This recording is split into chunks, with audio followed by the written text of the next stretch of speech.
J'ai appris récemment que quelques jeunes un peu plus âgés que vous, les collégiens, puisqu'ils ont une vingtaine d'années,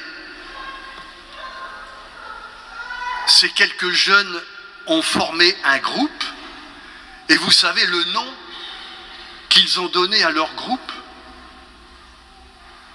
J'y crois. J'y crois.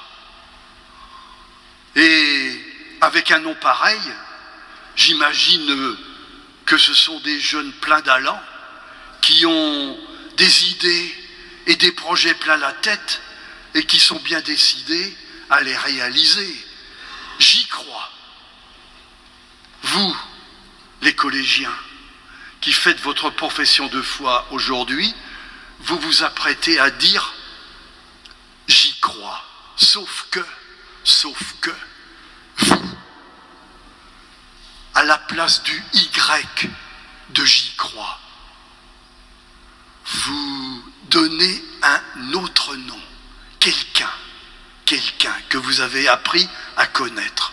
Je crois en A. Est-ce que vous vous rappelez qu'il y a un mois, nous étions à la Hillière, dans un site magnifique, au milieu des arbres, et j'ai comparé ce site à une cathédrale de verdure.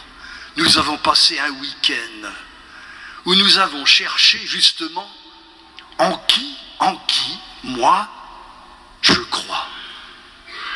Et pour nous aider, nous avons suivi l'itinéraire d'un garçon qui est bien connu dans l'Évangile et qui s'appelle Thomas. Thomas. Qui ne connaît pas Thomas? Maxence, dans sa première lecture, nous a raconté une partie de son histoire. Je vous le rappelle en résumé. Thomas, un jour, il croise sur sa route Jésus. Il est subjugué par cet homme. Il se met à le suivre.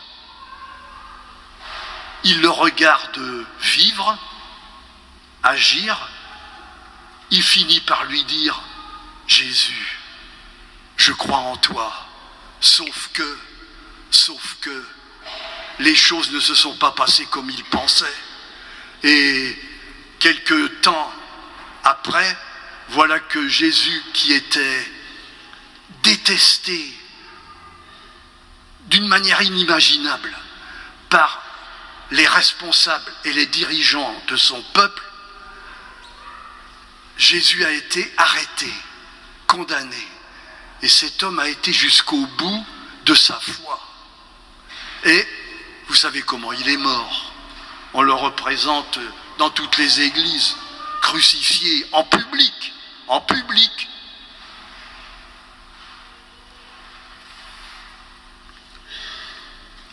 Quelque temps, 3 jours après sa mort, les camarades de Thomas lui disent « On a vu Jésus vivant. » Thomas, vous délirez. Moi, je croirais que si je mets ma main dans le côté de sa blessure. 8 jours plus tard, Jésus est là, devant lui. Il le prend au mot. « Thomas, avance ta main, mets-la dans mon côté, sois croyant. » Vous savez, garçons et filles, ce mot de Jésus, avance ta main, m'a fait réfléchir. Et j'ai découvert la force de cette parole qui, au fond, résume ce que vous faites dans votre profession de foi. Il y a 2 significations à ça. Et c'est écrit ici. Avance ta main.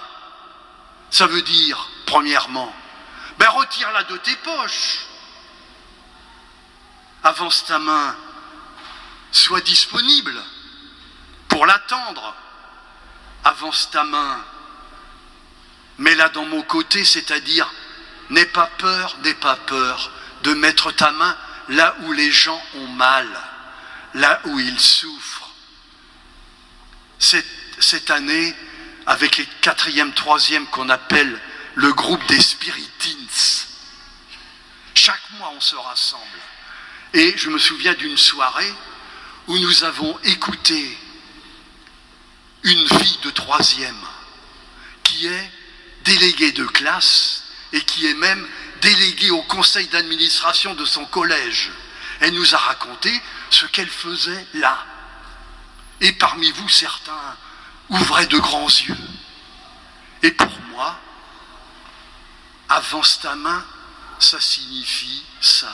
Parce que je sais que parfois, dans les collèges, il se passe des choses difficiles.